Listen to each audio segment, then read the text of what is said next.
Ya mara. Mugenza kuti motora kwenu. Ganiza kwene ina kutola kumba ke. Chifukwa nini?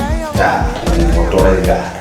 Wanakazi sungura kile uta motora, kumtoa mwana mama wake wana uje. Bwene zaka session bwene kama mtola mwene zaka msamalile ngapo mpaki ngao ni wale mama wake.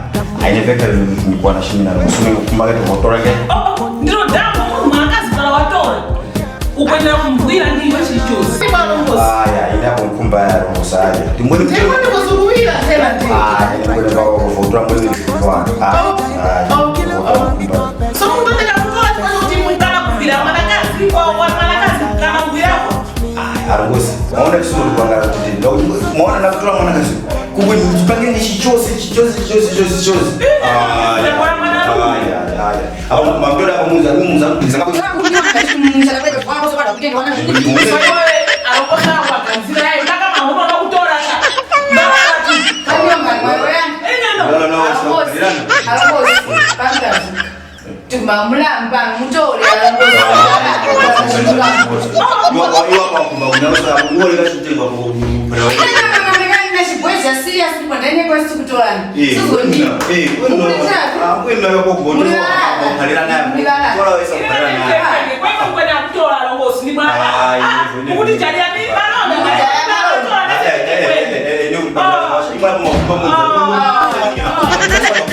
Aku bisa.